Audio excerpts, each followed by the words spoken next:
What's going on, college football fans and fanatic family? It's your boy, Coach I.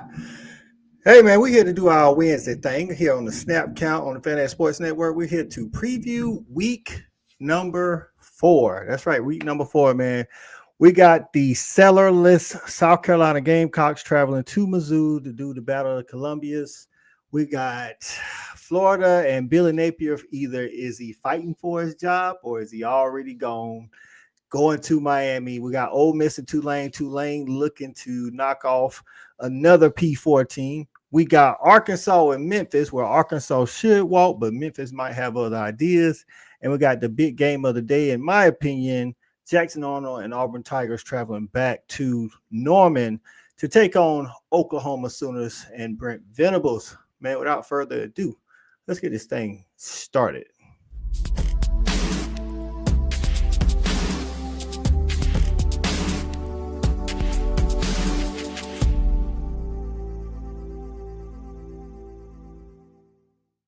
No, I got you on this one, Coach. It ain't nothing. You know what I'm saying? Yeah. The fanatic. But we keep it 100, keep it real. That's the only way we know how to be. Talking that sports talk. You know what I'm saying? Straight out of South Carolina. Upstate, A64. Yeah. The FANATTIC. The fanatic where we keep it OG. We talking sports, so I call what I see. Hey, man, we here for week 4, man. 3 weeks gone by, 4th of the season already gone. We waited all off season for it to get here. Now it's flying by. Before you know it, your team is either in the playoffs or out of the playoffs. But we're here to talk about SEC week number 4 previews. We're my guy and Stat Guy, co-host Fanatic Sports Network. What's going on, Stat? Hey, man, one day closer to the off season. Can't get here soon enough. Ooh, Stat. South Carolina got you feeling wavy, huh? Hey, man, I'm still on the ledge, bro. I'm still on the ledge. At least it's another good weekend of college football, especially in the SEC. 3 really good games to look forward to, and a couple sleepers with some SEC schools playing some group of 6 or best of rest, whatever you want to call it. So should be another great weekend of SEC football. That's right, man. And it's Wednesday, so y'all know who on, man. It's our guy, SEC Mo from Hall Wild Podcast. What's going on, SEC Mo? What's good, fellas, man? Hey, it's been some sad singing and flower bringing for them Gamecocks and Hogs this weekend, man. Oh, man. It be like that sometimes, Mo. Man. But listen, we got another good one on the slate. You're not out of it just yet, you know what I'm saying? So it's all about how you respond when you get knocked in the mouth. You know what I'm saying? Facts. So we're here to talk about it tonight, man. If you're new to the channel, this is SEC Snap Count on the Fanatic Sports Network. Here on the Fanatic Sports Network, we talk SEC football and basketball all the time, man. And Wednesdays, we do our preview show for the upcoming week. On Mondays at 8 p.m., the Snap Count is on, and we're talking about our reactions to the previous weekend. If you just love the SEC ball, man, on Tuesdays, we talk all Georgia footballs on Respect the Hedges with former players. And tomorrow night, Thursday nights is all Gamecock night, man. It's the stat line with Jeff, the stat guy right here with me, man. Jeff gonna tell y'all his future plans for the Gamecocks going forward with former wide receiver Corey Bridges joining him tomorrow. So listen, man, if you like what you hear, hit the like button. If you like the SEC, subscribe to the channel and bring somebody back the next time you come, man. So we got some people already up in the building. Shorty in the building say Billy definitely fighting for a job. It's going to be about how he finishes the season going forward. He might need 9 wins to save that job with that schedule. We're going to talk about that a little bit too. So It's tough. Yeah, B-Hole in the building. What's going on, B-Hole? What's good, B-Hole? Appreciate you getting in, my guy. All right, Angel in the building. Say what up? We appreciate you getting in here. Said Vandy Pimp limping. All right, man. Listen, Vandy say, hey, Poppy did say he was coming back to win the Natty. I'm just saying what he said. I'm not saying that's what's going to happen, but that's what he said. You know what I'm saying? Earthman in the building. What's going on, Earthman? Appreciate you getting in. He said Georgia winning the championship. Hey, man, I hope, from your lips to God's ears, I hope that's what happens. I pray not. Y'all don't need another one. Cody in the building. What's going on, Cody? He say, what's up, y'all? Listen, man. we're here to talk about it, man. So, hey, one of the games that's up on deck first, man, is that Ole Miss Tulane. Tulane just got finished going to Duke and knocking Duke off, man. Tulane say they the P4 Slayer, Mo. What Tulane gonna do to Ole Miss this weekend? Man, I think the Ole Miss's offense is pretty good, man. Right. I think that Trinidad Chambliss or Trinidad James, whatever you want to call him, man, Trinidad and Tobago, Right. you know what I'm saying? Whatever you want to call him, man, he looked like a Heisman candidate playing Arkansas, bro. I mean, but to his defense, Arkansas makes every second string quarterback look like a Heisman candidate historically. Don't do that. I'm just being honest about my squad, man. I'm a Hog fan, but I'm a realist, man. Right. But I think that they have a lot of nice pieces on offense, man. I don't know how solid their offensive line is. But I know that they have some speed at receiver, but they also have a dynamic quarterback, man. Whether it's Chambliss or whether it's Austin Simmons, I think that they'll have a decent shot. But man, Trinidad and Tobago, he made it happen this past weekend. So I think they're gonna give Tulane some issues, to be honest. I'm be real with you, man. Trinidad came in there, man, and I ain't gonna say they didn't miss a beat because I think Austin Simmons is better. But if I had to say anything, Lane Kiffin knows how to pick his quarterbacks for what he does, and he has, like, normally when the starter go down, there's a huge drop off between the starter and the second string. I'm not saying that there's not a drop off, but it ain't as big as it is at some programs with when you're under Lane Kiffin. So shout out to him, man, for coming in, and we'll get in. I'm pretty sure you done cover that, to the hill and back. But we're hopeful that Arkansas can get back in that W column this weekend, man, when they get to Memphis. Now, we'll talk about the game later, but y'all traveling to Memphis, correct? Correct. Yeah, we are going to Liberty Stadium, man, Memphis, Tennessee, as they call it. Okay. I mean, y'all want to get into that now, or are we going to wait? We're going to say that. We're going to talk about this Ole Miss for a little bit. Stat guy, Tulane, did they catch a bad Duke team, or are they going to get Ole Miss some problems this weekend, man? How you feeling about that? I think a lot of it, Duke's starting quarterback came from Tulane. I think that might have had something to do with it. You get a shot to dish your boy that left you high and dry, said he's too good for y'all. So that might have they probably had a little bit extra on their shoulders heading into that game. I like Tulane, I really do. As far as being one of those teams that's always kind of there in that group of six conversation, playoff potential, they're in that kind of mix. Ole Miss's offense is really, really good, and I think Ole Miss could just outscore them. Yeah, that's what I think will happen. I think Tulane's a good team.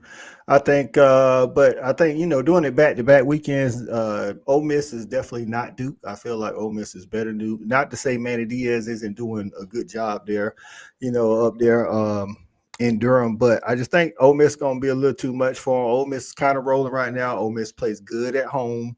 These are the things that all come into play when Tulane rolls in there. The good thing is Tulane has played another P4. They've been playing good football. Yeah. So and you got to think Tulane and like South Florida, like those are those teams still trying. They're trying to be the best group of six or whatever we call them, so they can get that playoff spot. So they got some motivations, just like Ole Miss got motivation. You know what I'm saying? Yep. So where do you see the biggest difference, Jeff? Because you know what I'm saying, I think Tulane got a good quarterback. But Ole Miss quarterback though. The biggest thing and the biggest problem they're going to run into is just that team speed. Some stuff that was there against Duke, those windows aren't going to be there. And then even on the defensive side for Tulane, they better be where they need to be, because I don't care about your angle. End of the day, you run a 11-2 and I run a 10-4. Your angle ain't doing shit for you. So that's facts. I think the team speed is going to be the real separator. Now, Ole Miss might just mollywop them, and it might not even be a game at all. But even if Tulane hangs around for a quarter or two, I think eventually the team speed is just going to be too much, and Ole Miss is going to get up out of there on them. Do you think it's going to be a high-scoring Mo? I mean, you got to see that Ole Miss offense. I watched a lot of the game, but you watched it, in detail. Correct. When they played Arkansas. You think they just flat out outscore Tulane, or the defense show up to stop Tulane as well? I think that I think the Ole Miss's defense is solid enough to stop Tulane. I don't necessarily know how much firepower Tulane really has on offense. I know that they have a solid quarterback in Reslaf, and then they have a solid receiver in Hayes, and then they have a decent running back in Mobley. And it looks like their offensive line is strong too across the board. Now, if they can create some pressure, I'm sure that they can create some pressure on Retzlaff. But Right. I mean, if they get to the quarterback, it's over. It's curtains. Because I don't see Ole Miss's offense slowing down whatsoever. Because that damn running back they got, man. What's his name? Lacey. Yeah, Lacey. Bro, he's the truth. I mean, bro, it's kind of 3 years in a row. Ole Miss done had a real good running back, dog. Yeah. You know what I'm saying? Last year it was Bentley and Quinshawn Judkins. Before that, but I mean, they always have a solid running back, man. And Lacey fits the bill. He fits Ole Miss's offense for what they want to do. It felt like he ran for over 100 yards against Arkansas, and it was only like 50. Okay, you know what I mean. I got you. B-Ho say Tulane is a team who can make upsets, and he thinks it's going to be a shootout. Tulane by 3. Ooh, that's tough, bro. Not down on the Grove, boy. Jesus. Okay. I was going to say too. So their quarterback is the transfer from BYU after his code of conduct issues at BYU this summer. So hey, he's a legit P4 quarterback. Right. Not the quickest of guys, but is a lethal runner when he needs to be and knows when to run. I mean, I want to say he's a 4th or 5th year guy. I mean, he's been around college football a while. So that offense for Tulane I really do like their offense.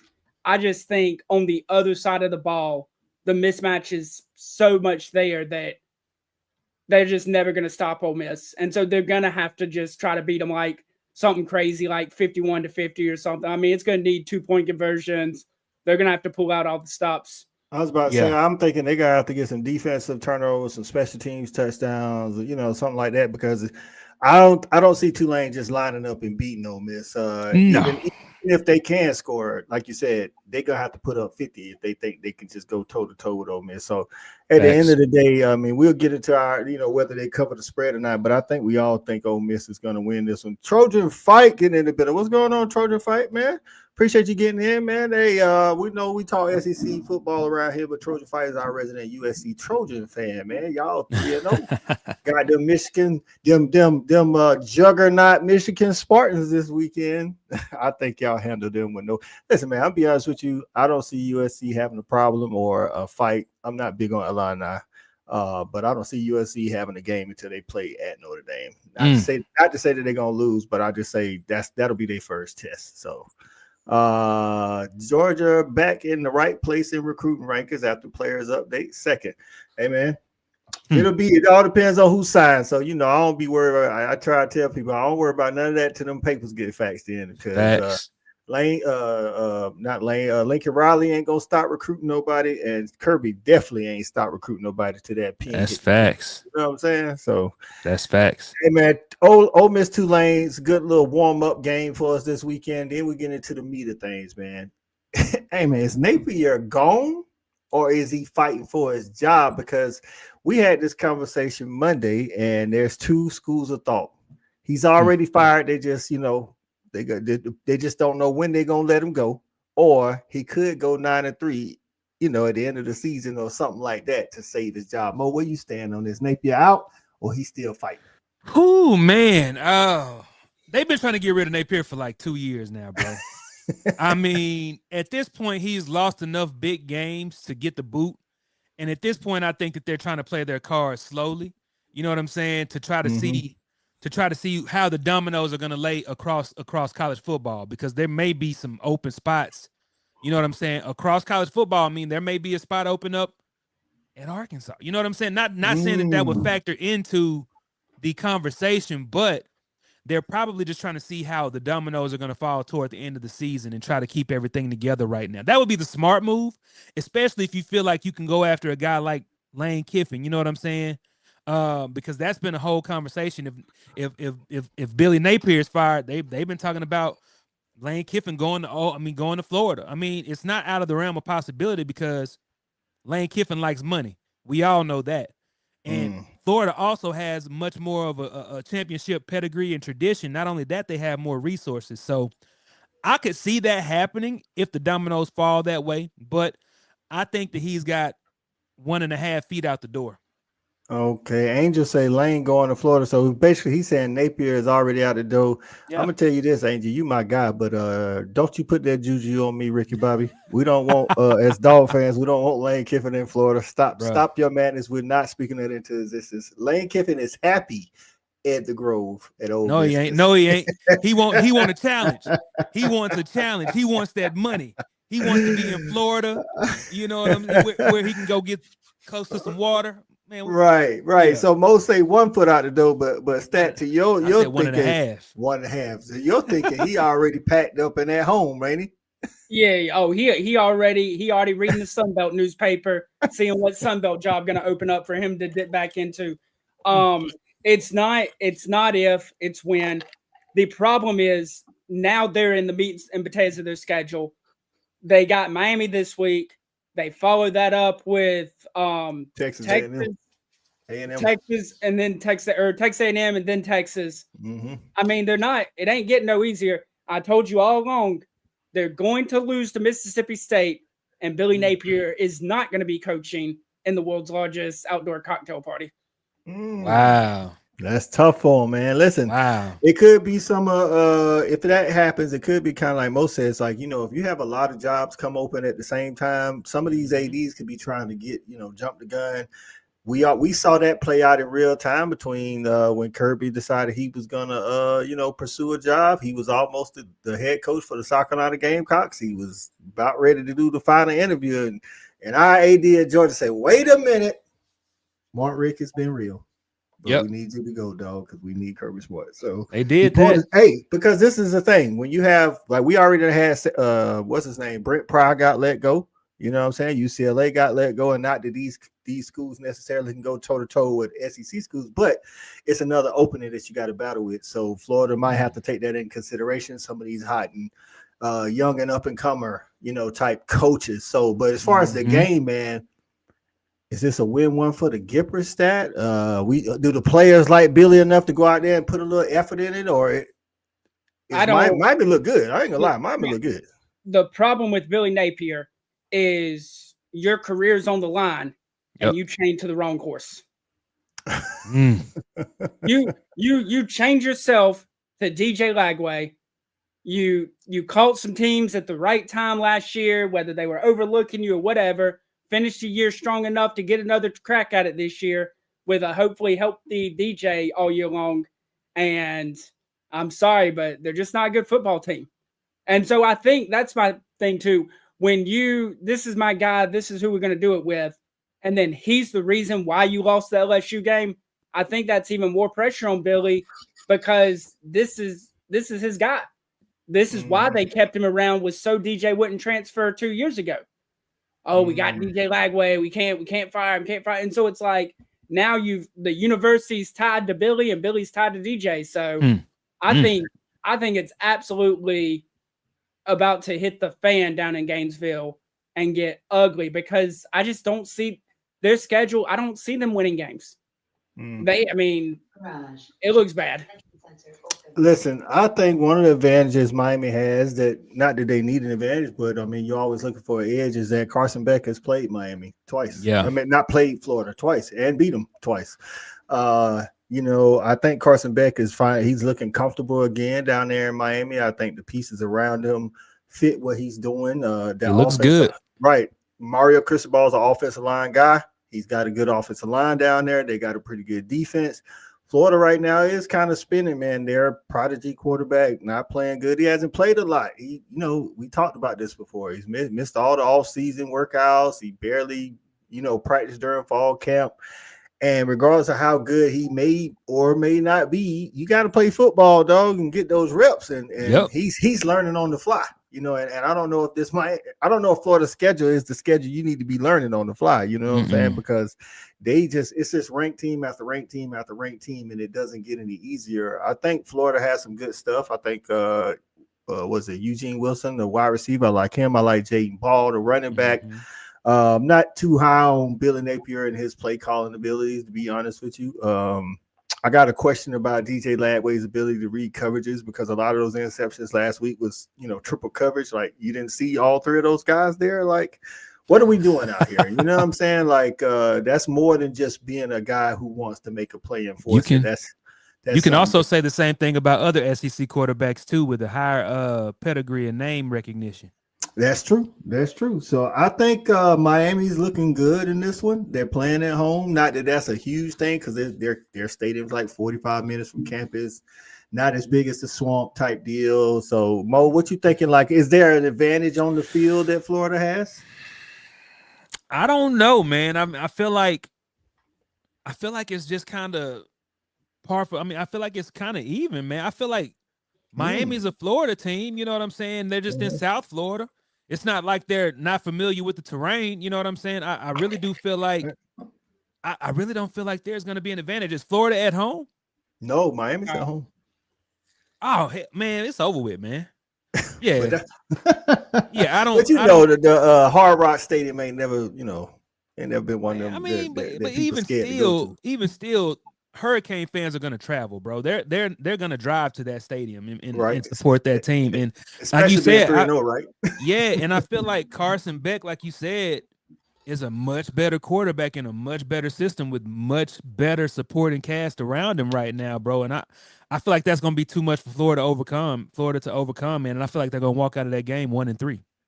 Right. I think Miami has the coaching advantage. I think they currently have the quarterback advantage as far as productivity and possibly, when you're talking about reading defenses and pre-snap, post-snap, recognizing coverages, they definitely got the advantage at quarterback with Carson Beck there. I think their wide receiver group as a whole is playing better. I mean, again, I think this is going to be a game, but I'm not seeing where I say, oh, well, Florida can really take advantage of this Miami secondary or D-line or anything. I just don't see it. Maybe I'm missing something. No, so there's not an area where I'm like, oh, this is where they got to hit them. This is where they got to capitalize. I will say this. I do like Florida's defense. I think Florida's defense is going to keep them close in a lot of these games that I foresee them losing. But with that said, if they roll into Coral Gables and get boat raced, it ain't going to be good. Like, I just wonder about where's the locker room at right now? That's what I want to know. That's a good question. You almost lost your head coach last offseason, got saved by the quarterback, and now the quarterback's not playing good. So if the team gives up on DJ and Billy, it could get ugly. And I think a blowout this weekend, you could see that. I think we could start seeing some players start talking to the media a little bit more loosely. Like, I could see things getting wild down in Gainesville over the next couple weeks before they finally get Billy up out of there.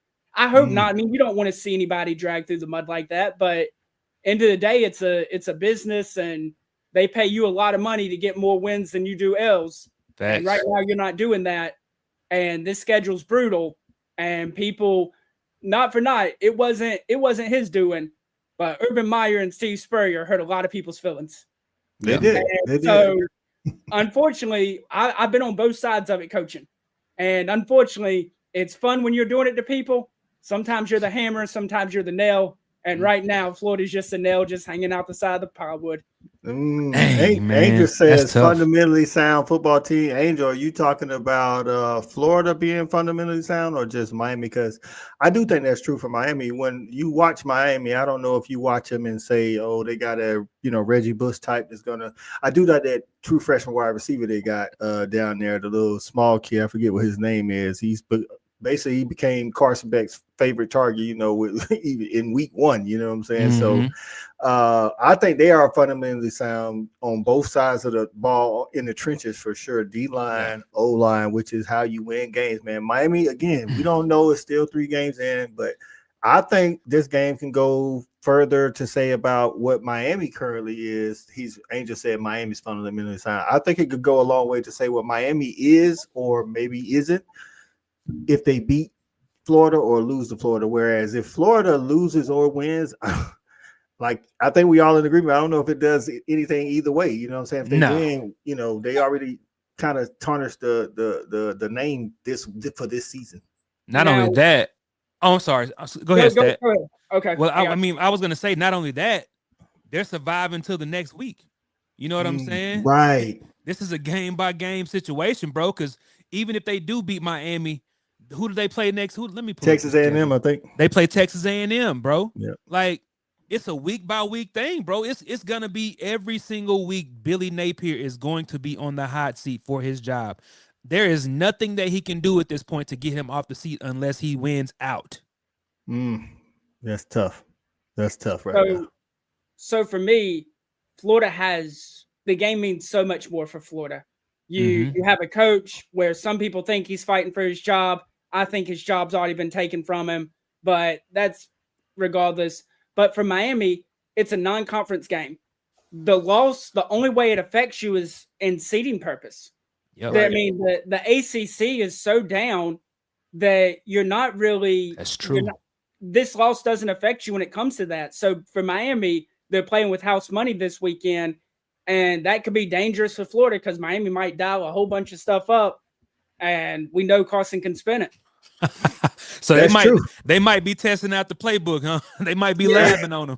But that's what I'm saying. Like you've studied their kind of go-to plays and stuff. Even though it's only been 3 weeks, you kind of get a sense of what teams like to go to in certain situations.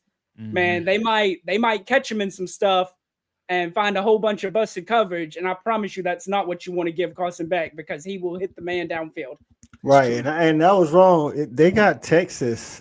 So after Miami, they're off, and then they play Texas at home in the Swamp. Then they play at Texas A&M, and then they play Mississippi State at home in the Swamp for homecoming. So, bro, again, it doesn't get any easier because after that, they got Georgia, Kentucky, Ole Miss, Tennessee, Florida State. Like, there is no off week for Florida other than the actual off week. Facts. And maybe the Kentucky game. Maybe. It all depends on their mentality. Like, if we talking talent and skill, yeah, Kentucky. But if you, I mean... But by the Kentucky game, I don't expect Billy Napier to be coaching, so it's not going to matter. Right. Cody says Florida's the worst team in the SEC. I don't know if they worse than Kentucky, dog. That is not true.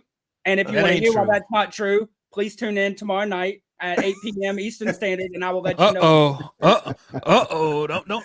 Don't jump all the way off the ship now. Come on. Hey, speaking of, the next game on the slate is South Carolina traveling to Mizzou. Battle of the Columbias. Mizzou is undefeated. South Carolina just lost to Vandy, and Sellers is not guaranteed to play this weekend because of the concussion. Now, before we get into the actual game, Stat, any update on his concussion protocol or anything? Beamer will not be issuing any updates this week per his mouth. And I will tell y'all this just so y'all know. That man better not step foot on the field in Missouri. And if he does, Beamer better not be allowed on the plane to come home. Because one thing I will not stand for is putting a kid's future and livelihood on the line. I fully believed he was concussed Saturday. There's no need for him to play this Saturday. Do you get I know you didn't get to see a whole bunch of the backup, but do you give them any chance going to Mizzou, Most and Sellers? I'm saying that he's not going to play again. That's not something I heard. I just watched it, knew he was pretty much going to be in concussion protocol, and I don't think he's going to play the next game, for safety reasons. Nah, bro, I'm going to have to agree with B. Hull on this one, bro. I think we're going to have some fried Yardbird, man. I think Missouri going to have some fried Yardbird, man. I need to reach out to my boy Brooke, man. He actually played for South Carolina and did track and field for them. Him and his wife both. He's a huge South Carolina fan, man. I need to reach out to him and do a welfare check because I hadn't checked on him. But I just can't see Missouri losing to South Carolina without Lenore Sellers. You know what I mean? Yeah. Like, he's way too dynamic and he adds way too many elements to that offense that other quarterbacks just don't have. He has that it factor. You know what I'm saying? That X factor. You know what I'm saying? You make everybody around you better. You know what I'm saying? I just don't see that offense getting off the ground without Lenore Sellers, man. It's hard for me to see them beating Missouri. I'm the same way, man. I think Missouri. Listen, man. Shout out to Drinkowitz, man. I think Drinkowitz is good. I like Drinkowitz more than a lot of people. He's doing a damn good job in Missouri. Right, man. right. You can't deny that. They tried to say there was a guy Cody or whatever running back was Schrader, named. Cody You're Schrader. right. And then they just replace him with somebody else. It's just he has that. He's a good coach. He's just he's kind of a different guy in the media. He's a system guy. It's like Ole Miss. It's just like Ole Miss and Lane Kiffin, bro. Like they play defense and run the ball. You know what I'm saying? And Bo Pribula, hopefully I'm saying his name right. He's been playing pretty good. Was waiting his turn at Penn State. Came down here, got a shot.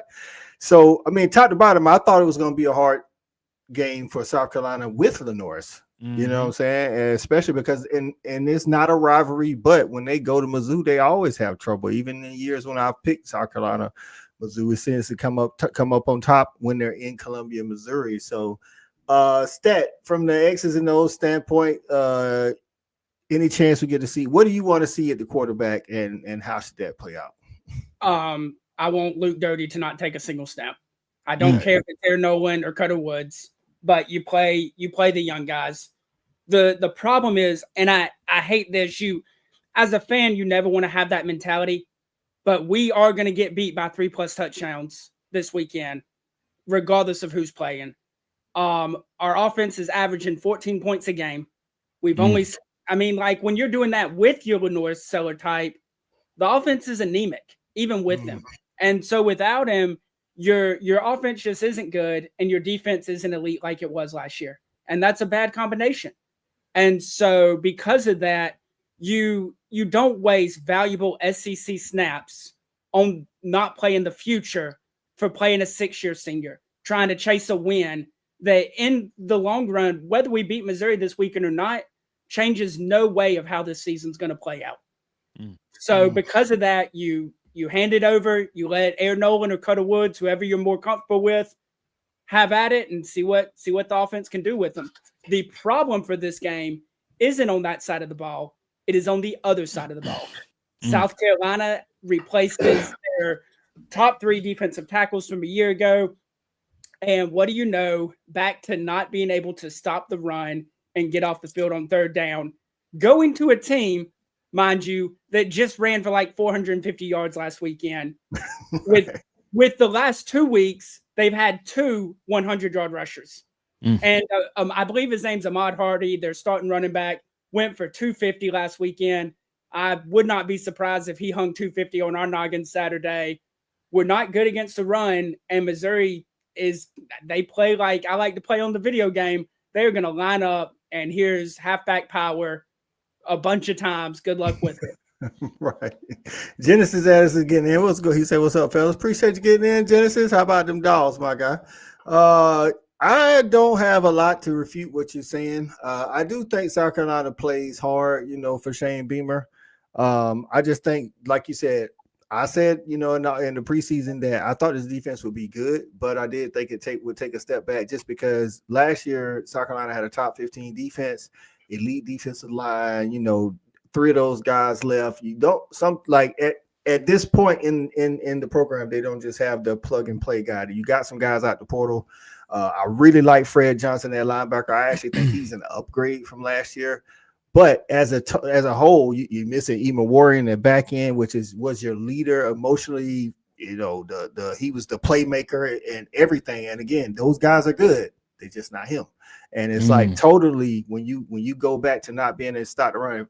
Offensively, man, defensively, you can't stop the run. That opens up the game for everything. Now you don't know what teams are going to do. You know what I'm saying? So at this point, I think the best option would be, I'm going to be honest with you. I think the best option, if they don't, I don't know. Again, I'm not in Columbia, so I don't know why Aaron Nolan ain't playing. He was in pads, the last game. So I'm like, I don't know why he ain't ready yet. Hopefully, what I'm hoping for, is that they taking steps to get him more ready this week and not trying to push sellers to come back. I'm gonna be honest with you. I know they got doctors and everything down, trainers and stuff, but if the dude was concussed, he should have to sit a game. That's just how I am. You know what I'm saying? So just not even to chance it and go ahead. And if they need to start Luke Doty when the crowd is all wild, I guess, but they should definitely be his legs. If they're going to start Luke Doty, they have to be run heavy, and it's got to be RPO using his legs, using Rashawn Faison's legs. all of that. Like, just they should be run. And again, sometimes you're not running to score, you're running to take time to doing what Vandy does. Vandy takes time off the clock to limit possessions. That's how they should go into this game if they don't have sellers, but we'll see how that go. Stat, you was about to say something?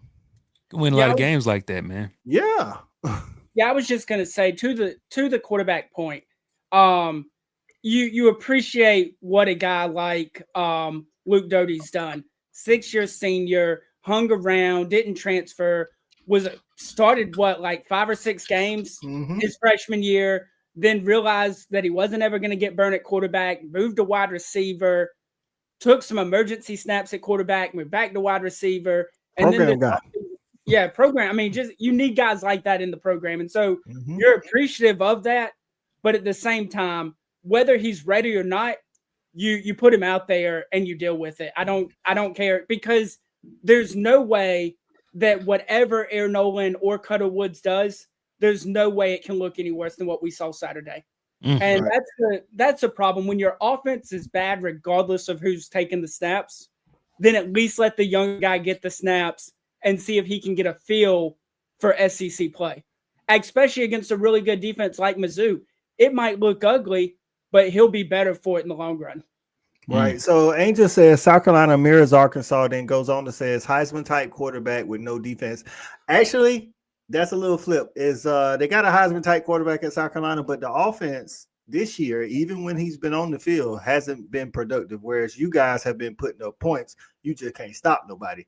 South Carolina ain't got a great defense, but I mean, Vandy did, put them all up. But in traditionally, South Carolina has a good defense and a decent run game when they're good, hoping their offense can score. Whereas when Arkansas is good, Arkansas has some defense, but they always have an offense, whether it's running back by committee and have a really good offense, or you got right what you got right now, Taylor Green tossing that thing all over the yard. So yeah, I get where you're coming from, but I think this year, as of right now, South Carolina is struggling to put points on the board. And while he was a Heisman contender preseason, there hasn't been a single snap outside of the first drive of the season against Va Tech where he's looked like he needs to be talked about for the Heisman Trophy. That's true. Ooh, you shooting you shooting shots like that at him, that guy?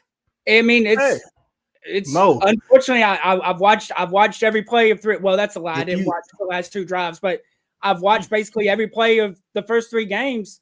I can only go off of what you showed me, and he didn't take the Heisman stuff. I believe was based off of him taking a progression forward as a passer, and still having the mindset he did last year. A lot of times last year, Lenoir just got up out of there.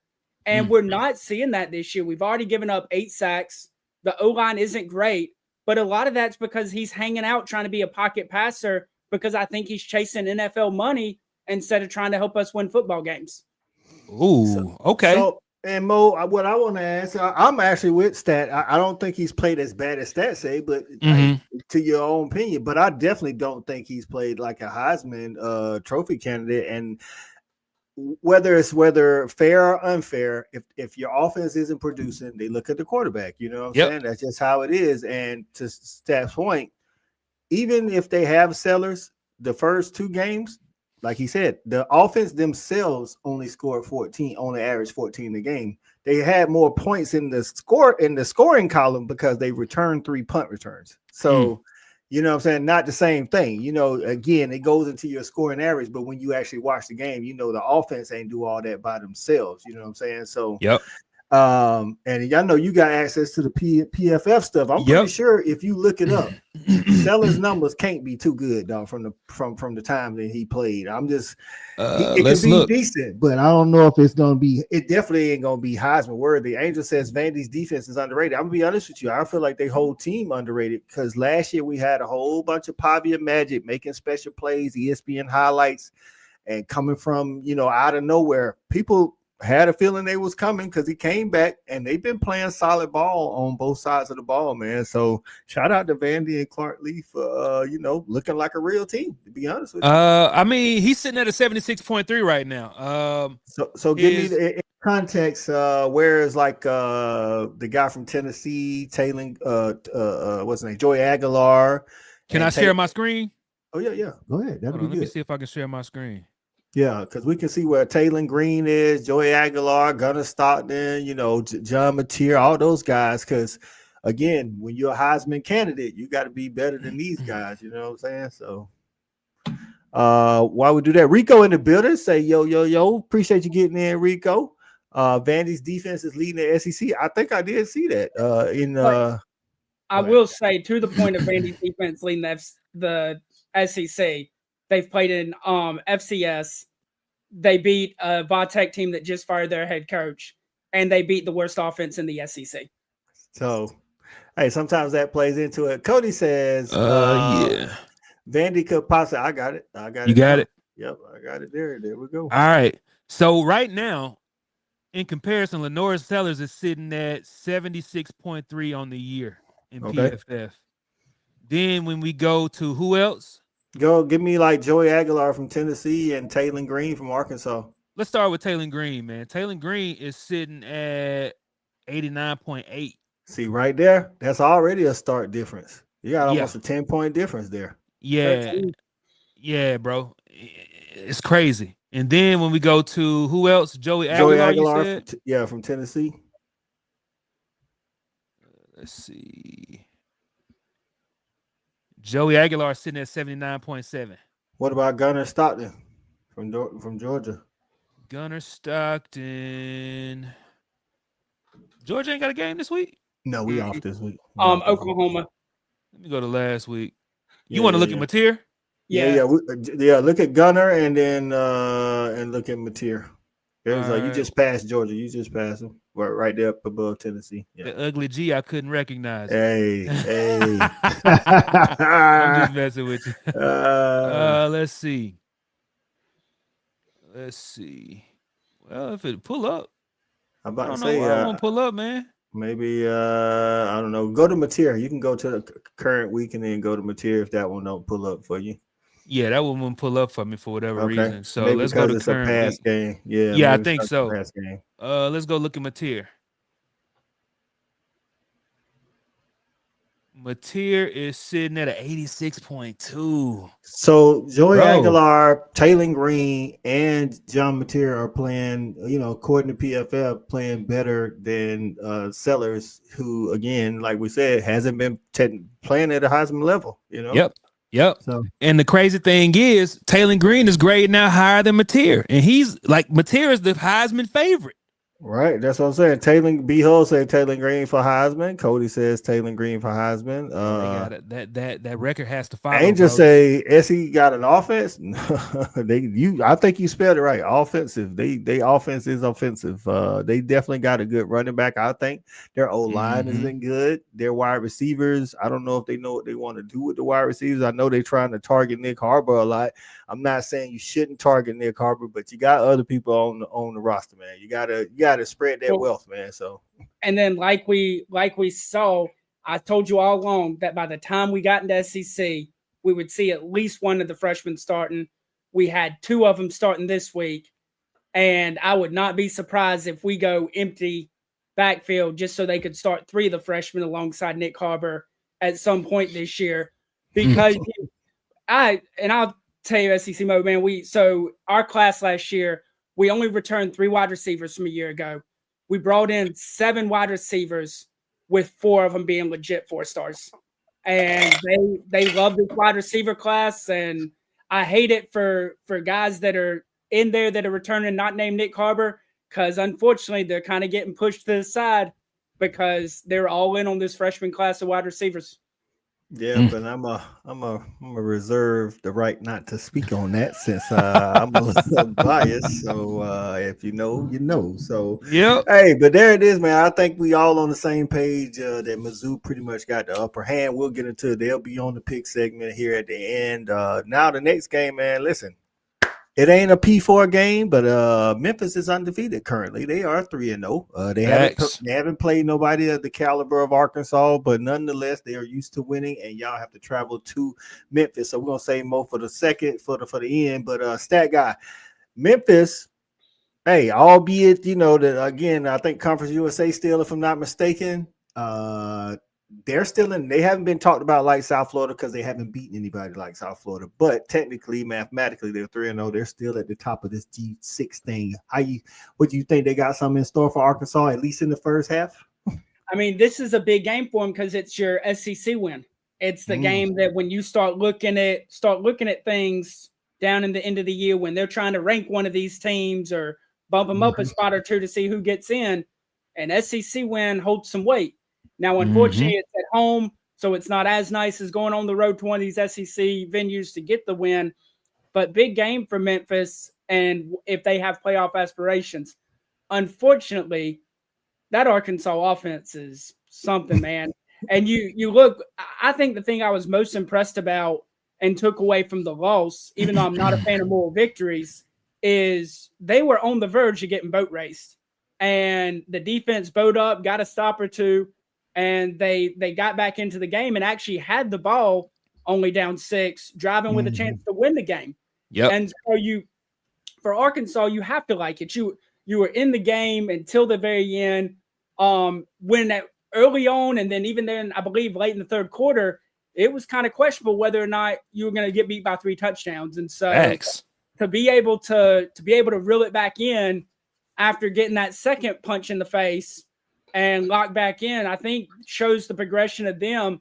But yeah, that offense is going to do some damage to some people this year. Right. Angel says Arkansas hasn't played a good SEC defense. I can kind of get with that because we don't really know what Ole Miss's defense is right now. But what I will say is with the reps that they're getting against the Arkansas State quality reps. Right. Alabama, A&M, and Ole Miss. You could be at the point where you're clicking, and then when you do play that SEC defense, such as LSU, because LSU defense looks legit, but their offense doesn't, you could still be in the battle and have a chance to win because your offense is clicking. And then, you know what I'm saying? So I can get with that. I can get with that. Cody says Memphis won't be able to stop our offense. I totally agree. Yep. I don't know what Memphis is going to have for you. I know some of the comments say Arkansas ain't, and I know how you feel about y'all defense, Mo. But and I know Memphis may have some chances to put some points on the board. But again, worst case scenario, then they're in the shootout. And this is not the offense you want to be in the shootout with. So, Mo, tell us about this Memphis-Arkansas game, how you think it's going to play out. Man, I think Arkansas is going to run away with it, man. It may not be in the second, it may not be in the first half, but it will be in the second half, maybe fourth quarter, end of the third, beginning of the fourth quarter, man. We start to pull away, man. I just don't think that Memphis is going to have the dogs on defense, man, to deal with this offense, bro. Bobby Petrino has way too many weapons, bro. And the thing is, at the beginning of the season, the biggest question was, what do we think Taylor Green was going to look like? Taylor Green looks like a completely different quarterback in comparison to what he was last year, bro. Not only that, you got Omega Blake stepping up. You got CJ Brown stepping up. Jalen Brown, man, he's the one that fumbled the ball. But, I mean, the weapons are there. You know what I'm saying? Yep. Our defense, though, it's just hard to call it, man. I mean, based on what has happened this season, after a poor performance, they usually come out the next week against a weaker opponent or against the next opponent and play well. I don't know if that's going to happen against Memphis. The only thing that I can do is wait and see. But we don't have time to waste because, not to look ahead, we got Notre Dame coming to Fayetteville next weekend.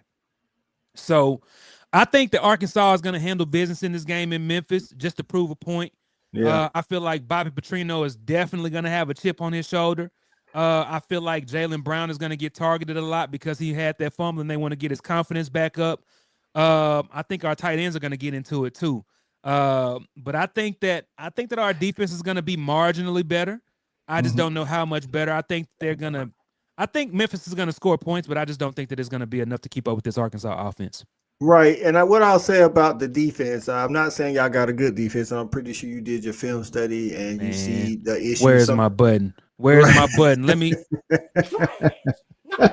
Super trash. Listen, to the point of, listen, I think it was Angel said y'all hadn't played the SEC defense yet. What the same could be said about your defense. You only really played a good offense against Ole Miss, so it could just be that Ole Miss's offense is that good. You know what I'm saying? That's a possibility, bro. Right, because I mean, if they take Georgia, Tennessee, I think Georgia's defense is pretty good. I don't know how elite we are or close to elite, if we even are, but I do know Tennessee got offense, and I know Tennessee gonna put it. So it's like our defense can look totally different in a different game against a different style of offense. So yeah, I'm not ready to sell y'all defense down the road just yet, but that's not to say that y'all don't need to make some improvements. B Hull said, "Give me Memphis. ID can't play." Memphis by 10. B-Hole, are you using reverse psychology? Man, B-Hole is just trolling right now. So my final thought on this game and just Arkansas in general moving forward is that I don't believe they do a good job of playing complementary football to help the defense. I think the offense goes a little too fast sometimes. Now, obviously, I mean, you scoring a 75-yard touchdown, you're taking the touchdown, it just is what it is. Right. But I believe that the offense in the system that it is, because we saw it when he was the head coach there. They didn't play defense back then. They tried to get in a shootout with you and said, we'd see you at 45, see who gets there first. Facts. And so, unfortunately, it's just not a complementary system to protect your defense. Hey, just say I can go to the liquor store and create a better defense. Not with the wine nose. Jesus, Angel. That's hard. That's tough. That's tough right there, dog. That's hey, man, funny. I'm gonna say this, man. Stall out the defense for a couple more games. Man. Y'all played y'all played a good offense. Now come on. We know Ole Miss always got a good offense. You know bro, I'm not saying y'all should have allowed 41. But the issue with Arkansas is that, man, we got a chance to watch a little bit of the film, bro. Okay. It's communication and coaching issues. I don't necessarily think it's talent, it's coaching, bro. Like, there is no reason why half of your defense should be in zone and the other half is in man. Well, you get what I'm saying, bro? Depending on it could be the call. It could. I don't know how coaching. I don't know how creative your defensive coaches are, but that's what Sam Pittman said. We can't have a chess game going. That's what I'm saying. We can't be playing a chess game, bro. Like, we can't be trying to run a cloud or a cover 6. You know what I'm saying? And these boys running across the middle of the field, getting wide open, bro, and then you can't tackle. Like, bro, you stall them out, man, please. Well, like you said, you won't be playing the Ole Miss offense this week, but you will be playing Memphis. Rico says Memphis defense ranks 20th in yards allowed.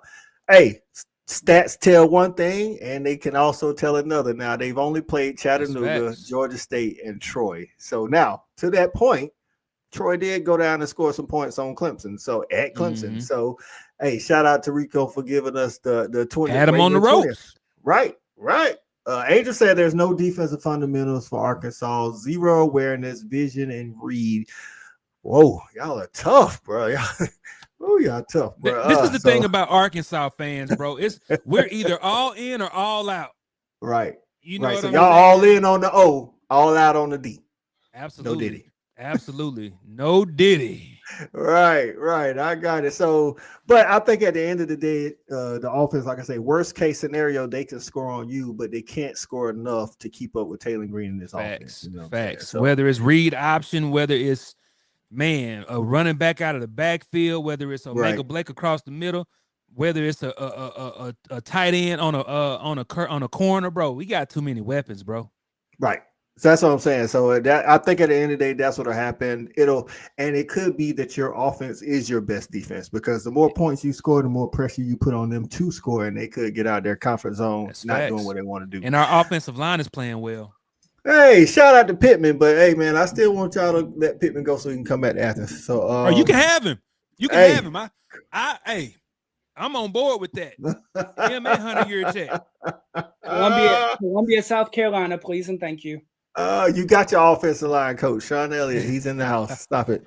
All right, man. Before we get to our picks, the last game on the slate, it's the one that's to me is the biggest on Saturday. I know Florida and Miami are playing, but you got undefeated Auburn going to undefeated Oklahoma. You got Jackson Arnold returning to his former stomping grounds. You got an elite defensive front seven, and a really, really nasty total defense under Brent Venables is calling the plays. They look a step quicker, like they know more about what they're doing.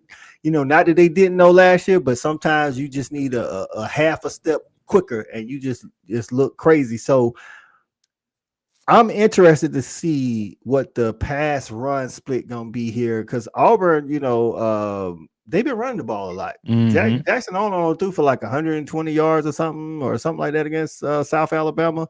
Now South Alabama, again, they not no slouch, but they not Oklahoma. You feel me? So so this right now, I mean, this game is still a single digit, spread. And I get it's a conference game. Auburn lost to them last year, and basically Oklahoma, all they had to do was pretty much run the ball and stop the run, So Mo, how you feeling, dog? Auburn got a shot to go in Norman? Pull it off? No, I don't. I think that Oklahoma won the quarterback draw here. I feel like Mateer is top tier.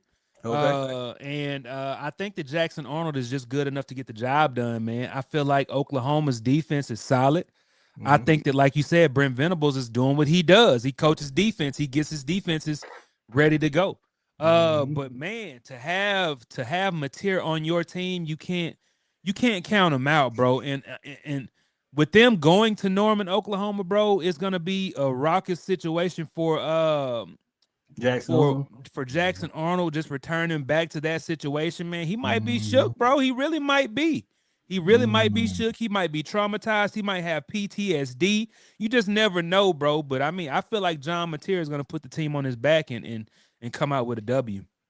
Okay. B-Ho said, "No, I'm serious. We are not going to win. You can't win if you can't get stopped." We'll talk about that in about 30 minutes, B-Ho. Right, that's right. They're gonna get into the preview a lot deeper. Angel says, "To me, a good defense is a scoring defense." I agree with you right there, Angel. Good defense has turnovers, gets stops, puts the offense in great situations to score. You know what I'm saying? Not just getting a stop and getting a punt, and that offense got to start inside the 10, but getting a stop, so that when they punt, now you start at your 35, your 40, or possibly midfield. So I definitely agree with that, Angel. That's what wins championships, man. Right. Cody says Oklahoma wins 34-10. Angel says the Albies. B2B say he hit the fan transfer portal. Lord have mercy. God, Jesus, I told you, B-Ho is man. B-Ho is something else, man. That's my guy, though. Hey, Rico said, I don't understand the Oklahoma, how Oklahoma is getting so much respect this year while coming off a 6-7 record. Can't be just Mateer. I'm gonna be honest with you. I actually think it is because of Mateer. Quarterbacks make the whole they make the hype. Great quarterbacks make their whole team better, bro. Right, because if you think about it, and Stat will tell you this, we talk about this all the time. South Carolina had hype coming into this season. Why? One reason. Lenore Sellers. But at the end of the day, if you actually watched the whole season last year, they won because their defense was elite and Sellers made plays when he needed to make plays. It wasn't Sellers putting them on the outside of Mizzou and Clemson game. That was all Sellers. But the other games that they played in, that defense was legit, man. Kyle Kennard had 11 sacks. 11 and a half. What about Stewart? Stewart had like 6.5, 7 sacks. The defensive front wouldn't let you run. The linebackers was everywhere. They was turning people over. It's like that defense was giving them those, scoring and giving those dudes, the offense, the ball in good situations. And Sellers did what he had to do when he needed to on third down and first down and making these spectacular plays. We only remember the spectacular plays. So I think to this point, Rico, I actually think that's why coming into the season, Oklahoma was getting the hype. That would be the number one reason. I think the second reason is because Brent Venables came out and said even though they had a good defense last year, he said he was taking over the play calling duties. So last year you saw a good defense with an offense that was in there because of whether it's injuries, quarterback play, offensive coordinator. Then you bring in John Mateer, who Cam Ward led the way for John Mateer because he transferred from the same place, had a good year, won Heisman. So yeah, I actually think that is the reason why they're getting the hype, dog. You correct though. They were 6-7, and they beat what I think is a pretty solid Michigan team. I don't think Michigan is a playoff team, but they handled them at home. They're gonna get another chance to prove it this Saturday against Auburn. We'll see what they can do. Let's see. Angel hype.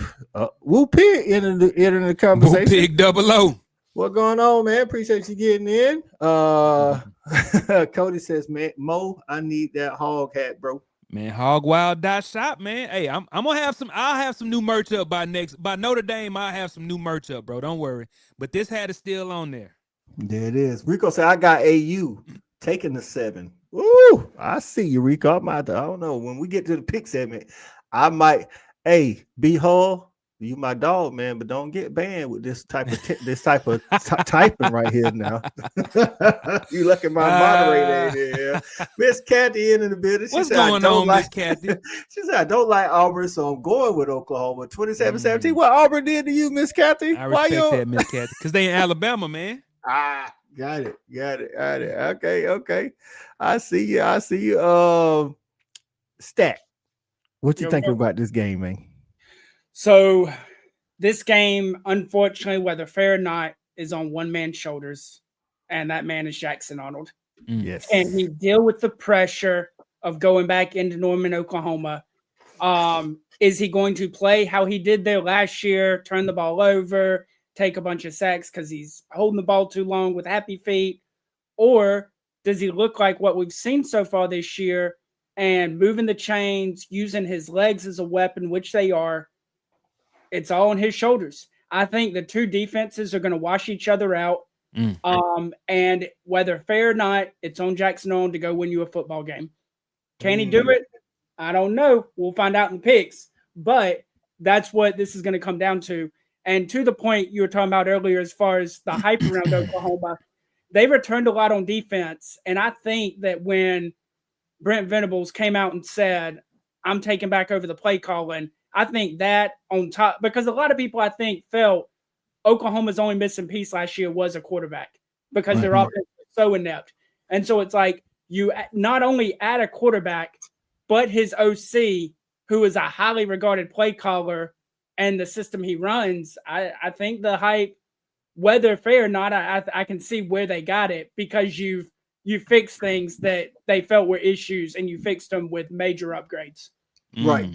And I think you're right, too. I think I know Mateer is the headliner here, but I think the game, whether Auburn wins or lose, hangs on Jackson Arnold, fair or unfair, because he has to go in there. He has to weather the storm. He has to, like, one thing I told Stat Saturday or Sunday, I was like, hey, man, one thing about Jackson Arnold currently, he looks comfortable at Auburn. Now, he's not putting up gaudy stats or anything like Mateer, but he looks comfortable. He looks like he's, again, and Oklahoma fans will tell you this, they got a better OC now. They didn't really have a great OC last year. So Jackson Arnold and Norman hadn't had great tutelage under the offensive side of the ball. I do feel like he's getting coached up now. Like Stat said, is he going to go in there and have happy feet? Is he going to one of the things he didn't do well when he was in Oklahoma, he didn't anticipate throws. He had to wait for the guy to be wide open. I'm interested to see how this thing goes, man. And turnovers. That's going to be a big part of it. It's going to be rocking in Norman. Brent Venables is going to throw all kind of defenses because, again, he's coached against the kid or coached the kid, and he knows what he looks like in practice. I don't know what those practice sessions look like, if he got the better of the defense or the defense was always shutting him down, but he's definitely going to make it hard for him. The crowd's going to be loud, not going to be able to communicate.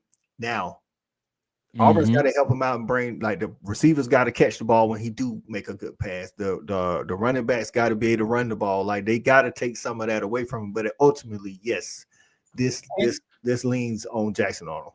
The other thing too, as far as if we're looking at a matchup to watch for outside of Jackson Arnold trying to win a football game, this Auburn front four has to do what they've done all year and get after the quarterback. Because I feel like Mateer kind of puts the ball in harm's way more than he should. And so now if you get 280 pounds in your face, what's going to happen with that pass? So I'm interested to see if that front four can get home. And if so, what that does to some of these throws that have been kind of dangerous, to say the least. So, Mo, give me your take. What's the key to this game? You know, it could be all Oklahoma, holding pat at home, or it could be Auburn and what they do. What you think, is the telltale sign in this game? Man, I think it's going to come down to, like I said, quarterback play, man. I really just feel like Mateer is the better quarterback in this situation with the better team and the better environment and the better circumstances. Right. I just don't think that Jackson Arnold is going to be able to hold up, man, under that pressure. He couldn't hold up when he was the quarterback at Oklahoma, Right. in Norman. You know what I'm saying? So there is nothing that he's done this season that will make me believe that he can stand up to the pressure of being the opposing quarterback in the same venue. Hey, I'm not mad at that. Miss Kathy says, "Hey, Stat, how's your quarterback? Hope he makes a speedy recovery." We haven't got much updates because listen, my bad. I just saw Jason pop in here because he heard Oklahoma. He heard OU, so he had to pop in. We're gonna get down to it, but I think Stat said, Miss Kathy, earlier that Shane Beamer said he's not giving any updates on Lenoris until Saturday, right, Stat? Yeah, he's keeping it close to the chest. But the perceived injury was a concussion based off the eye test of what we saw with him laying on the field. So we'll see. And one thing we didn't talk about is whenever he comes back from that injury, what he's going to look like, because he's a physical runner and seeks contact when he does run. Is he going to shy away from that? Interesting. Right. What's going on, Jason? Hall of Fame college football getting in says, "What's up, fellas? The first 2 interceptions wasn't on Mateer, but the last one was."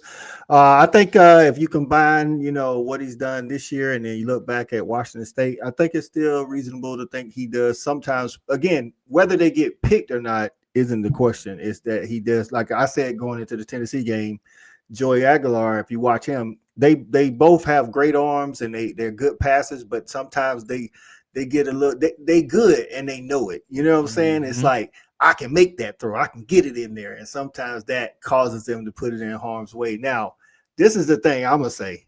I absolutely do not believe Auburn's secondary can take advantage of it, even if he does make one of those throws, because I think Auburn has a good front seven. When I was watching the Baylor game, when I watched the game against South Alabama, their secondary is there to be got. So I'm going to tell you this. If Auburn's front seven can't get material to the ground, it's going to be a long day for them DBs. That's all I'm going to say, because I am not a fan of that secondary, man. So Angel says, Auburn kicks Oklahoma SEC style. Said they taking the Albies. Rico says Arnold is going to show out and make OU regret their decision. I'm going off Vegas stuff. Auburn receivers line are pretty high in yards per game. They are, but just Rob 077 getting in. What's going on, Rob? He says, what's up, fellas? Appreciate you getting in, my guy. Jason says this is what he wants to see. He wants to see him put it in the air put some air under the ball. See, that's what you hit it on the head, Jason. That's why I say sometimes he puts it in harm's way, because while he has a strong arm and he can make the throw, sometimes you do need to put a little air under it so that way, if your receiver doesn't catch it, nobody catches it. Sometimes he doesn't put enough air under it, and a talented secondary can take advantage of that. Again, I personally haven't seen anything from Auburn secondary that says they can take advantage of that, but we'll see. He said, but Auburn secondary is homeless shelter. Homeless shelter, but stanky, boy. Right. Miss Kathy has a question. Says, does the college teams wear their special helmets like the NFL? So they don't wear the cap that you've seen the NFL go to now that are supposed to help with head injuries, but the helmets in and of themselves are designed to be a lot safer than they were even 5 years ago or 10 years ago, and definitely better than they were 70 years ago when they were wearing leather on their head. And they do have this blue cushion helmet, outer helmet style thing that they put on their helmets now, especially for the offense and defensive line, because there's a lot of helmet hitting, clashing, every single play. Sometimes you'll see a running back or so with it, and it just depends.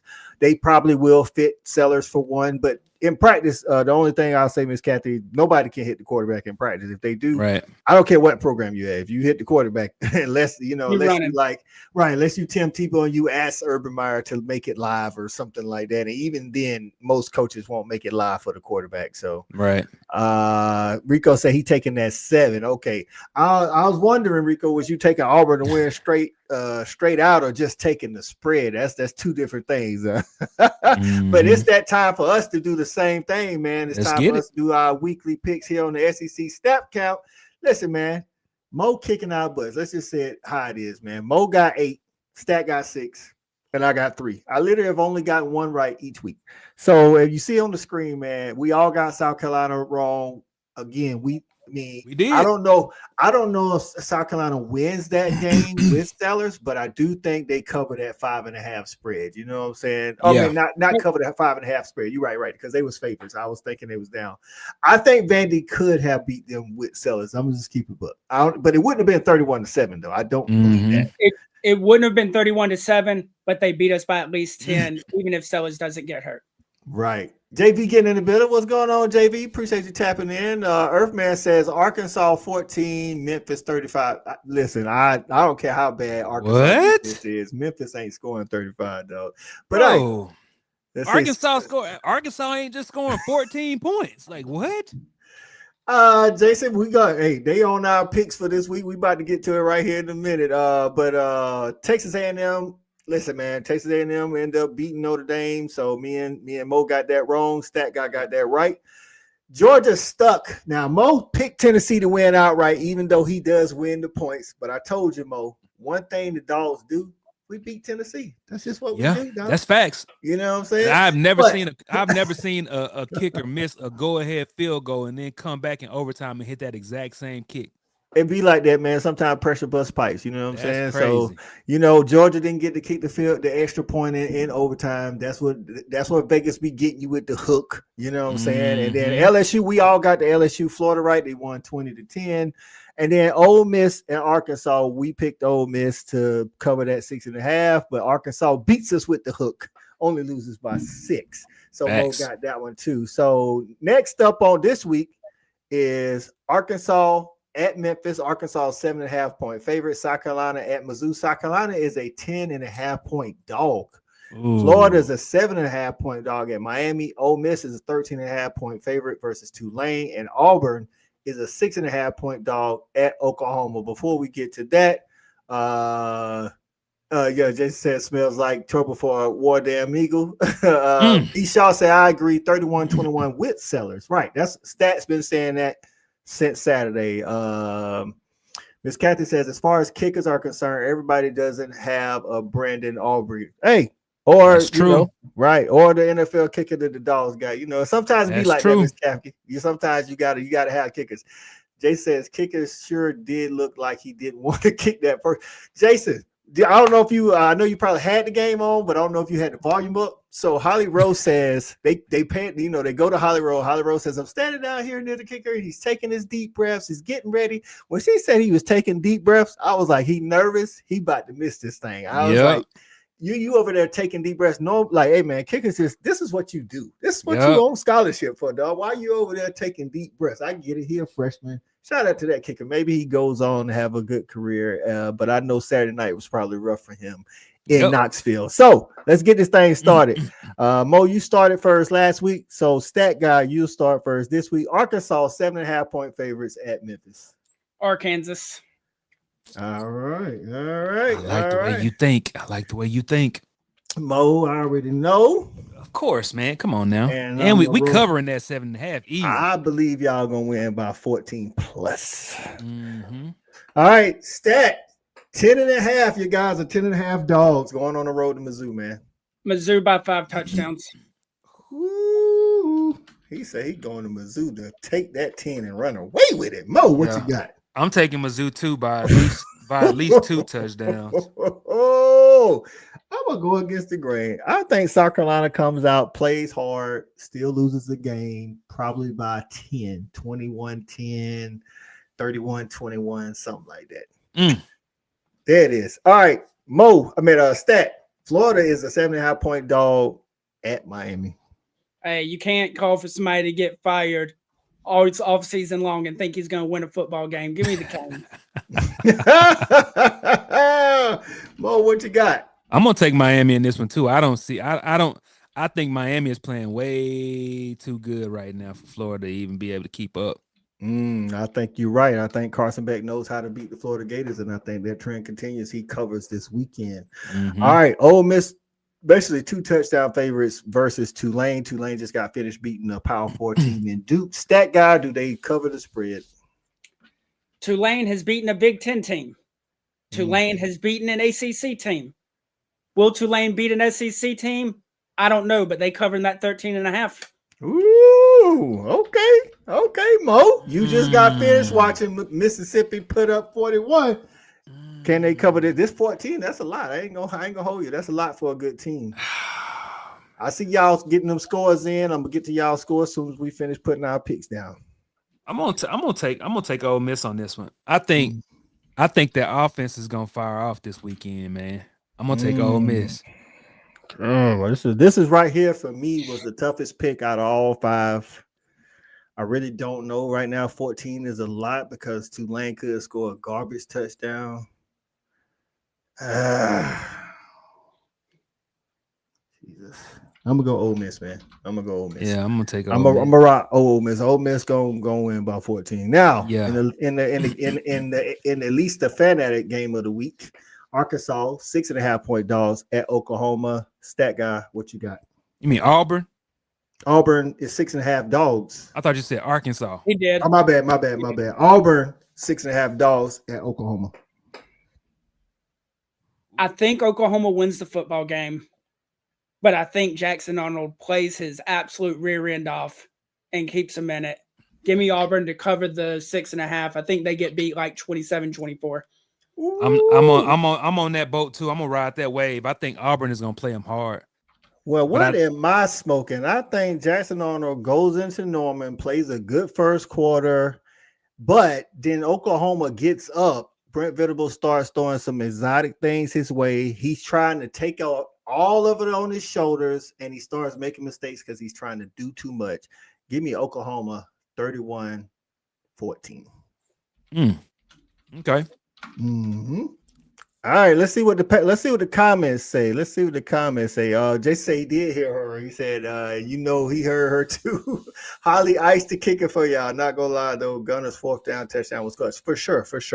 All right, Angel says Taylor will be the leading rusher. Is he the leading rusher currently, or are you saying he's gonna be the leading rusher Saturday? He is. No, he's the leading rusher on the team. Yep. Hey, I'm gonna tell you this. I watched the interview. Taylor said he was putting on weight so he could run people over. So I knew he was gonna run the ball a lot. So hey man, I've been high on Taylor since Boise State. So shout out to Taylor. I like that. Ryman says, what's going on, Ryman? He says Mizzou by everything. Hey, I think Stat Guy agrees with you, man. Woo Pig says 23-27 Mizzou. Oh, he said it's gonna be a tight one. I like it. B-Shaw say Arkansas by 4.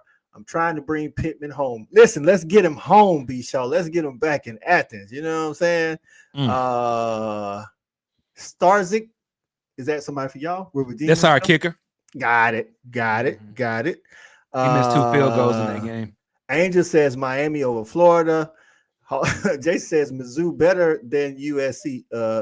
Listen, they are. Mizzou's been playing good, man. So Ryman says Miami covers easy. Hey, I would love nothing more, Ryman. I ain't gonna lie to you. Woo Pig says 17-27 Miami. Arky Joe getting in the building. What's going on, Arky Joe? Joe G. He said Miami by 30. God, don't talk to me. Nice, Arky Joe. Ryman says Ole Miss covers. Jason says Florida homeless shelter, but why only 7.5? I'm assuming you're talking about the Arkansas Memphis game, Rico. Possibly because it's on the road. Memphis is undefeated, even though they haven't played the caliber opponent Arkansas has. Arkansas's defense, to y'all credit, looks porous. That's what you guys say. So they're thinking that Memphis can at least put up points and make it a decent game, but Arkansas wins. I think that's what they're thinking. So, Stat, what you was about to say? I was going to say the other thing too is Memphis does rank high in several defensive categories as well, and maybe they're thinking that they can slow the offense down if nothing else. I can see that happening, but they ain't stopping it. Right. Yeah, maybe because, like you said, Mo, y'all defense not good. They can have some long drives that don't end in points, but it takes a lot of time off the clock. So we have to consider that too. It's not just who can score, who can't score. It's who can sustain drives and hold the ball. It's kind of how Vandy likes to play, and they did South Carolina. Miss Kathy says Tulane. Ooh, okay. She's taking Tulane to cover that thing. I see you. Angel is too. I should have. Woo Pig say 44-24, old piss. B. Shaw say, Ole Miss can't stop running water. So say two. Hey, he says, give me Summerall's wave. So who is Summerall's wave? Tulane's coach. It's Tulane. Yeah. Got you. Hey, somebody, Lane Kiffin said that guy's gonna be coaching in the SEC next year. Like Lane Kiffin calling for a job and stuff like that. He might be at Ole Miss because Lane Kiffin is going to Florida. Hey! Don't make me mute your microphone.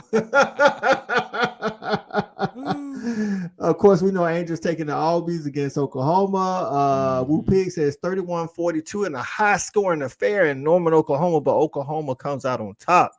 Arky Joe says Oklahoma at home to cover. Ryman Limit says receipts taken. Rico says yes, he was talking about why is Arkansas only a 7.5 point favorite. I got it. It's a good question. Okay, let's see. Who else? Sooner Legends getting in the bill. Say, give me Oklahoma, Ash Dragon, Auburn, Stat drinking his own bathwater. Auburn 45. He said you guys was gonna win, Sooner Legend, and you said Stat drinking his own bathwater. You didn't say Mo said it was gonna cover. I did too. Yeah, I did. Come on now, you gonna call somebody out? Call everybody out now. Don't do that. I just said Auburn was gonna play him hard, man. Right. I'm the only one that picked y'all in a comfortable win. Arkansas wants to play Georgia. Be careful what you ask for. Texas was asking for it last year. Now, I don't want to play them. Y'all can have Georgia. I'm glad we ain't got Alabama or Georgia on our schedule. Upset alert Florida. Okay, Rico, calling your shot. Don't do that to me as a Georgia fan, though. Don't say that now. Arky Joe says Napier don't go back to Gainesville with the team. He said don't even get on the plane, dog. Get your Uber. That's tough right there, dog. That's tough. That is. Ryman says he doesn't expect Auburn to score a TD. All points come from field goals. Jeez. Okay. B. Shaw says or Florida or Miami, talking about defense. Okay. John Wayne getting in the building. What's going on, John? He says Ole Miss has a worse defense than us. Hey man, I would say this, like I said about Arkansas. I think for Arkansas and Ole Miss, both teams played really good offenses, and I'm not saying either defense is good. I'm saying that that's the first offense either team really played. You know what I'm saying? Like Kentucky wasn't an offense for Ole Miss, so we'll see going forward what either team got. So you guys could be right. You know what I'm saying? So let's see. John Wayne says us Razorbacks. Right. We got you.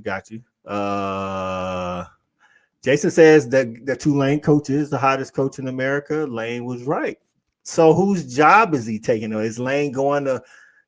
Okay, so is he going? Is the Tulane coach going to Florida? Jason, is that what you're thinking? Or are you thinking Sam Pittman's out of there and then he's going to Arkansas? That's the question. I think right now you're thinking that 3 SEC coaches are gone this year. Mm-hmm. Potentially 4. So give me the 3 and then give me the 4th one. So the 3 that are, so the 2 that are definitely gone are Beamer and Billy Napier. Okay. And then you have Sam Pittman is on the hot seat, and Hugh Freeze, his season's in front of him, and they better win some football games down the stretch, or Hugh Freeze could be in trouble in Auburn. Bro, y'all done with Beamer ball already? I'm gonna have to talk. We're gonna have to dig into this next week because I'm gonna have to jump off and get on this show. Right. So this week, hey man, this is the last comment to say Cody said Arkansas could play with Georgia. Georgia has no offense. You didn't see the game Saturday? That just tell me you didn't see the game Saturday, because y'all been telling me for an hour and a half Arkansas ain't got no defense. We went to Rocky Top, who does have a defense, and put up 44. So I'm not saying what'll happen. I'm not saying we can't criticize anybody else's defense. So to say Georgia doesn't have an offense, I don't know if you watched the game in totality last week, but listen, man. This is our show. Again, it's Wednesday night. It's the SEC Snap Count here on the Fan Addict. We do our weekly previews. In about 5 minutes, less than 5 minutes, hop over to the Hog Wild channel so that you can talk more Arkansas preview. If you're not an Arkansas fan and don't want to hear more Arkansas, go to Just My Damn Opinion with Shouty Parker. He should already be live, man, talking about his stock up, stock down. Mo, tell them where they can jump over with you.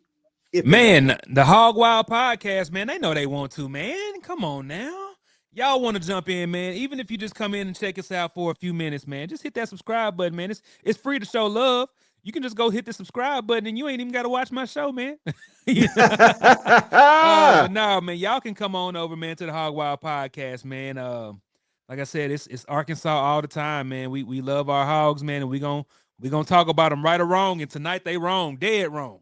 There it is. And Jason was talking about Tulane coach could be at Kentucky and Arkansas. I forgot about Kentucky. Stoops might be out of there. Stat, tell them what you got going on, my guy.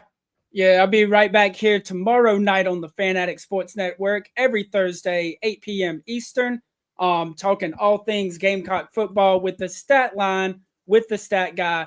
Tomorrow night, special guest, former South Carolina wide receiver, Corey Bridges. And y'all know I'm going to dive into the Vandy game, look ahead to Missouri, and then I'm coming unchained, and we're going to talk about where this program is and what we got to do to fix it, and it's going to be ugly.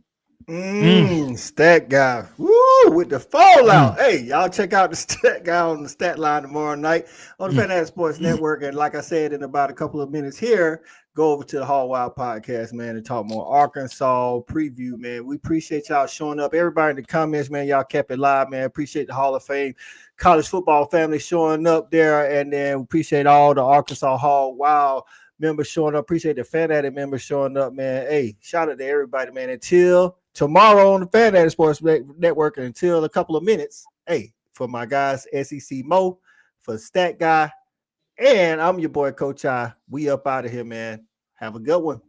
Peace.